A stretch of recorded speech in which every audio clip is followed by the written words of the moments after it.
Good morning students. Today we are going to see about lesson 8 environmental issues. சுற்றுச்சூழல் பிரச்சனைகள் பற்றி உங்களுக்கு இந்த லெசன் கொடுத்துருக்காங்க.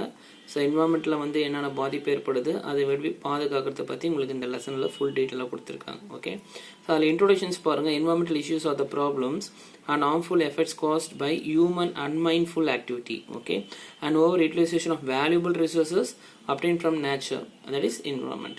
ஸோ இங்கே வந்து பார்த்தீங்கன்னா மனிதன் சிந்திக்காத செயல்களால் பார்த்தீங்கன்னா சில விளைவுகளால் சுற்றுச்சூழல் வந்து பிரச்சனை ஏற்படுதுன்னு சொல்லியிருக்காங்க. அது மட்டும் இல்லாமல் அங்கே இருக்கக்கூடிய வள ஆதாரங்கள், அதாவது பிளான்ஸோ இல்லை இம்பார்ட்டன்ட் ரிசோர்ஸ், வேல்யூபிள் ரிசோர்ஸோ வந்து பார்த்தீங்கன்னா உங்களுக்கு அதை பெருமளவில் பயன்படுத்துறதுனால பிரச்சனைகள் ஏற்படுதுன்னு சொல்லியிருக்காங்க. Okay, students should understand not only the environmental issues we are facing now, but also find solutions to rectify, to reduce these problems. So மாணவர்கள் வந்து இந்த சுற்றுச்சூழலை பற்றி தெரிஞ்சுக்கணும்னு சொல்கிறாங்க. அறிந்து கொள்வது ரொம்ப இம்பார்ட்டன்ட் சொல்லியிருக்காங்க. அது மட்டும் இல்லாமல் தற்போது இருக்கக்கூடிய எதிர்கொள்ளும் சுற்றுச்சூழல் பிரச்சனைகளையும் அதை எப்படி குறைக்கிறது, அதை எப்படி சரி செய்யறது, தீர்வு காண வேண்டும் சொல்கிறாங்க. we have to rectify and reduce these problems, okay, to find the solutions கொடுத்துருக்காங்க. countries of whole world agree that something needs to be done about these important environmental issues.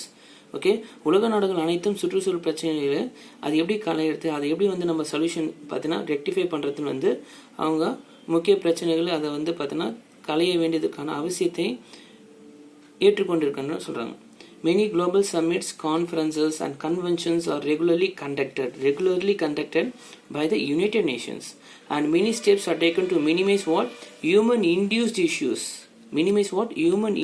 issues by signing agreement with around 150 countries. இல்லை சில கலந்தாய்வு கூட்டங்களோ இல்லை வந்து பார்த்தோன்னா உங்களுக்கு மாநாடு போன்றவற்றை அவ்வப்போது ஐக்கிய நாடுகள் வந்து பார்த்தோன்னா உங்களுக்கு முக்கியமாக இது எடுத்துகிட்டு செய்கிறான்னு சொல்கிறாங்க. கண்டக்டட் பை யுனைடெட் நேஷன்ஸ், ஐக்கிய நாடுகள் நடத்தி வருகின்றன்னு சொல்கிறாங்க. அது மட்டும் இல்லாமல் பார்த்தீங்கன்னா மனிதன் வாயிலாக உண்டாக்கப்படும் பிரச்சனைகளை குறைக்கும், because to minimise human induced issues கொடுத்துருக்காங்க. அது ஏற்கனவே பார்த்தீங்கன்னா உங்களுக்கு தெரியும், மனிதனின் வாயிலாக தான் உண்டாக்கப்படும் பிரச்சனைகள். ஒரு என்வாயர்மெண்டல் இஷ்யூஸ் ஏற்படுது, ஒரு சுற்றுச்சூழல் வந்து பிரச்சனை ஏற்படுது அப்படின்னு சொல்லும்போது பார்த்தீங்கன்னா மனிதன் மூலமாக தான் ஏற்படுன்னு சொல்கிறாங்க. அந்த பிரச்சனையை குறைக்கும் வகையில் ஒப்பந்தம் செய்கிறாங்க. ஒப்பந்தத்தில் சுமார் எத்தனை நாடுகள் வந்து இதை வந்து பார்த்தீங்கன்னா சைன் பண்ணுறாங்கன்னா கை ஒப்பம் விட்டுள்ளன்னு பார்த்தீங்கன்னா 150 countries. Okay, the agreement to sign and to reduce to minimize the human induced issues, okay, about the environmental issues, to reduce it, to find the solutions, to rectify the solutions. Okay, so drastic increases in populations, அது மட்டும் இல்லாமல் drastic increases in populations resulted in demand for many productivity of food metals like fibers, fuels, food metals, fibers, fuels, which led to many environmental issues in agriculture, land use modifications resulting in loss of biodiversity, land degradations, reduction in freshwater availability, and also resulting in man-made global warming by greenhouse gases, even altering climatic conditions. ஓகேவா, அப்போ உங்களுக்கு மக்கள் தொகை வந்து பார்த்தீங்கன்னா அதிகரிப்பால் உணவுப் பொருட்களோ இல்லை நார் பொருட்களோ வந்து பார்த்தீங்கன்னா தேவை அதிகரிக்கிறது. கரெக்டாக? ஸோ இட் நீட்ஸ் டிமாண்ட்னு கொடுத்துருக்காங்க. அது மட்டும் இல்லாமல் இத்தகைய காரணங்களுக்காக விவசாய நிலங்கள் வந்து மாற்றி பயன்படுத்தப்படும். இது விவசாய நிலங்களை மாற்றிடுறாங்க. ஓகே, மாற்றி என்ன பண்ணுறாங்க, பயன்படுத்தும் போது சுற்றுச்சூழல் பிரச்சனைகள் ஏற்பட்டு அங்கே இருக்க உயிரினங்கள் வந்து பார்த்தீங்கன்னா உங்களுக்கு பாதிப்பு ஏற்படுதுன்னு சொல்கிறாங்க. அங்கே நிலவளம் வந்து பார்த்தீங்கன்னா உங்களுக்கு லேண்ட் வந்து பார்த்தீங்கன்னா லேண்ட் யூஸ் மாடிஃபை ஆகிடுதுன்னு சொல்கிறாங்க, மாற்றம் ஏற்பட்டதுன்னு சொல்கிறாங்க. அங்கே இருக்கிற water resulting loss of biodiversity, அங்கே இருக்கிற பிளான்ஸோ அனிமல்ஸோ பாதிப்பு ஏற்படுதுன்னு சொல்கிறாங்க. லேண்ட் டீக்ரடேஷன் ஆகுதுன்னு சொல்கிறாங்க. நிலவளம் வந்து பார்த்தீங்கன்னா குன்றுதுன்னு சொல்கிறாங்க. நன்னீர் வளம் வந்து குறையுதுன்னு சொல்லியிருக்காங்க. இதன் மூலம் மனித குலம் காரணமாக, இதெல்லாம் எதன் மூலம்னா பிகாஸ் ஆஃப் த மேன், இது யார் மூலம்னா மனித மூலமாக தான் ஏற்படுதுன்னு சொல்கிறாங்க. இது மாதிரி பார்த்தீங்கன்னா உண்டாக்கப்படும் பசுமையில வாயுக்கள், அதாவது பார்த்தீங்கன்னா உங்களுக்கு இருக்க கிரீன்ஹவுஸ் கேஸஸ், இது வந்து மனிதனால் ஏற்படுத்தப்படும் புவி வெப்பமாகுதுன்னு சொல்கிறாங்க. அதாவது global warming.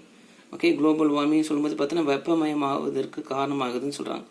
By use of utilization of some of the plans productivity and using of agriculture and land use modification ஆகிடுது. அது மட்டும் இல்லாமல் resulting in loss of biodiversity, land degradations, reduction in fresh water availability, இது எல்லாமே மாற்றம் ஏற்படுறதுக்கு பார்த்தீங்கன்னா முக்கியமாகுது மனிதர் மூலமாக தான் காரணமாகுதுன்னு சொல்கிறாங்க. இதன் எதுக்காகனா, ஃபார் எக்ஸாம்பிள் நீங்கள் சொல்லலாம் டிராஸ்டிக் இன்க்ரீஸ் இன் பாப்புலேஷன்ஸ். இந்த பாப்புலேஷன் இன்க்ரீஸ் ஆனதெல்லாம் வந்து பார்த்தீங்கன்னா டிமாண்ட்ஸ் ஏற்படுது. உங்களுக்கு வந்து பார்த்தீங்கன்னா உங்களுக்கு பொருட்கள் தேவைப்படுது, தேவை அதிகரிக்கிறது. அப்போ அங்கே தேவை அதிகரிக்கும் போது அங்கே இருக்கிற நம்ம இருக்கக்கூடிய அந்த என்வாரன்மெண்ட்டில் இருக்கக்கூடிய தேவையான பயன்படுத்துகிறோம். ஓகேவா? தேவையான பொருட்களை நம்ம பயன்படுத்தும் போது அங்கே வந்து பாதிப்பு ஏற்படுதுன்னு சொல்கிறாங்க.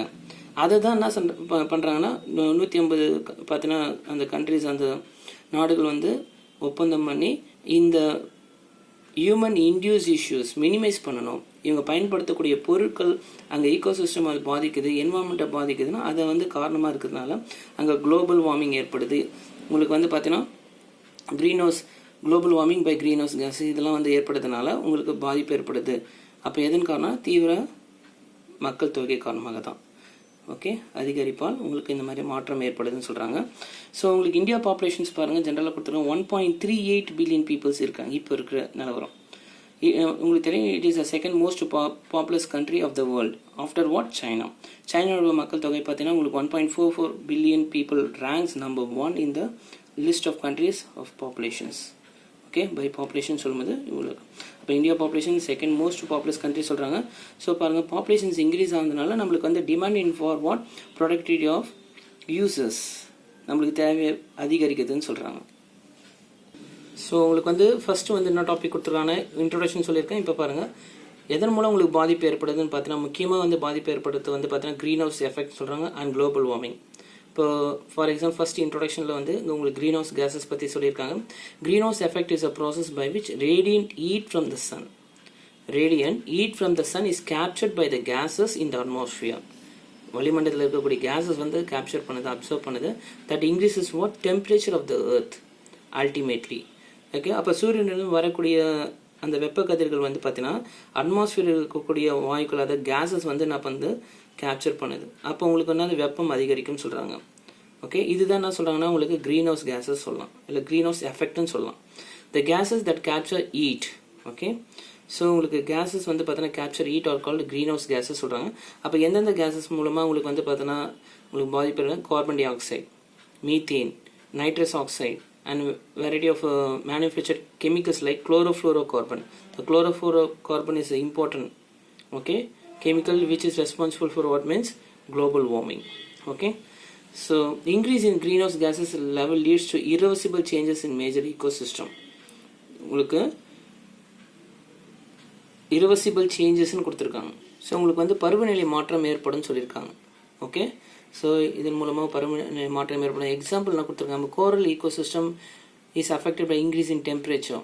ஓகே, உங்களுக்கு அதாவது என்ன சொல்கிறாங்கன்னா உங்களுக்கு பவழப்பாறைகள்னு சொல்லுவாங்க. அந்த பாறைகள் வந்து பார்த்தீங்கன்னா வெளியிடுதுன்னு சொல்லுவாங்க. ஓகே, கோரல் ப்ளீச்சிங் சொல்லுவாங்க. ஸோ இது ஏற்படுன்னு சொல்கிறாங்க because of what means increase in temperature. எங்கே அப்சர்வ் பண்ணியிருக்காங்கன்னா உங்களுக்கு that is gulf of Mannar in Tamil Nadu because of what means greenhouse gases. Okay, and human activities lead to produce greenhouse effect சொல்லும்போது பார்த்தீங்கன்னா so அந்த பசுமையில் வாயுன்னு சொல்லுவாங்க greenhouse effect. ஓகே, ஸோ இது விளைவு உண்டாக்குது மனிதனோட செயல்பாடுகள் இதெல்லாம் இருக்குது.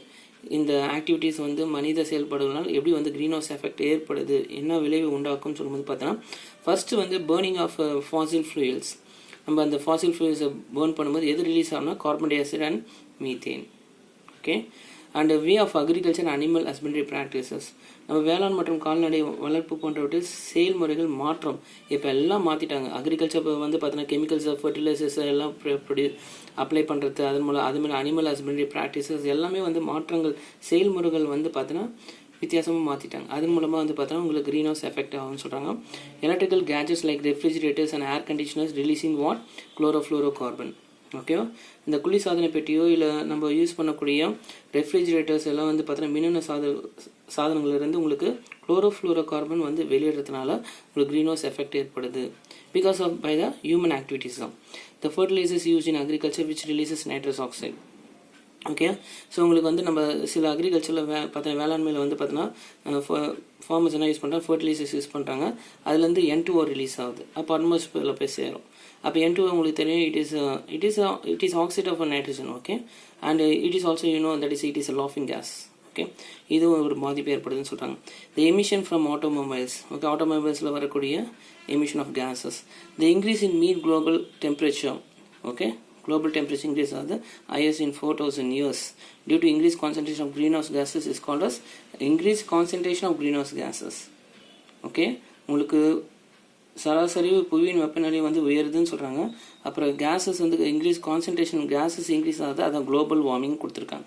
ஸோ ஒன் ஆஃப் திஸ், அது மட்டும் இல்லாமல் என்ன ரீசன் சார் அப்படின்னு சொல்லும்போது பார்த்தோன்னா, முக்கியமான ரீசன் ஏற்கனவே சொல்கிறது தான் ஓவர் பாப்புலேஷன்ஸ்னால தான். பாப்புலேஷன்ஸ் அதிகமாகிறதுனால பார்த்தீங்கன்னா நம்மளுக்கு தேவைகளும் அதிகரிக்குது.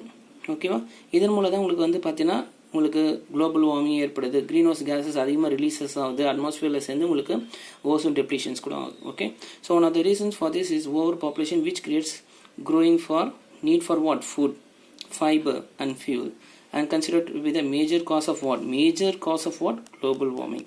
Okay. ஸோ நீங்கள் சொன்னீங்க இது மாதிரி பார்த்தீங்கன்னா உங்களுக்கு மனிதன் செயல்பாடுகளால் வந்து பார்த்தீங்கன்னா என்னென்ன விளைவு உண்டாக்குன்னு சொன்னீங்க. அடுத்தது what is the effect of global warming. So உங்களுக்கு குளோபல் வார்மிங் மூலமாக என்ன விளைவுகள் ஏற்படும் அப்படின்னு சொல்லும்போது, rise in global temperature which causes sea level to rise as polar ice caps and glaciers begins to what? Melt, causing submergence of many coastal cities. Submergence கொடுத்துருக்காங்க in many parts of the world. Okay, so உங்களுக்கு வெப்பம் அதிகரிக்கும் பொழுது பார்த்தீங்கன்னா temperature வந்து global temperature அதிகரிக்கும் போது அங்கே துருவ பகுதியில் இருக்கக்கூடிய பனிக்குன்றுகள்னு சொல்லுவாங்க, ஐஸ் கேப்ஸ். ஓகே, அது மாதிரி பனிக்கட்டிகள்னு சொல்லுவாங்க, கிளேசியர்ஸ். அங்கே உருக தோன்று சொல்லுவாங்க, மெல்ட்டுன்னு சொல்லியிருக்காங்க, தொடங்குகின்றன்னு சொல்கிறாங்க. இதன் காரணமாக கடல் நீர் மட்டம் வந்து உயரும். ஓகே, உங்களுக்கு வந்து பார்த்தீங்கன்னா கடல் மட்டம் வந்து உயர்ந்து அங்கே அந்த பக்கத்தில் இருக்கக்கூடிய பகுதிகளில் இருக்கக்கூடிய கடலோர நகரங்கள் வந்து பார்த்தீங்கன்னா முழுகும் நிலை ஏற்படும் சொல்கிறாங்க. கோஸ்டல் சிட்டிஸ்லாம் நான் சம்மர்ஜ் ஆகும்னு சொல்கிறாங்க. Because of what means global warming, because of what means that is green house gases. Okay, increase in the concentration of greenhouse gases. There will be a drastic change in weather patterns. அது மட்டும் இல்லாமல் காலநிலையில் தீவிர மாற்றங்கள் ஏற்பட்டு உங்களுக்கு அதன் உங்களுக்கு என்ன ஏற்படும்னா வெள்ளப்பெருக்கு ஏற்படும் சொல்லுவாங்க, கடும் வெள்ளப்பெருக்கு, ஃப்ளட்ஸ். இப்போல்லாம் பார்த்தீங்கன்னா உங்களுக்கு ஃப்ளட்ஸ் அதிகமாகுது, ட்ராட் கண்டிஷன், வறட்சியும் அதிகமாக இருக்கும். இதுக்கு அடுத்த நிலை வந்து பார்த்தீங்கன்னா வறட்சி அதிகமாக இருக்கும்.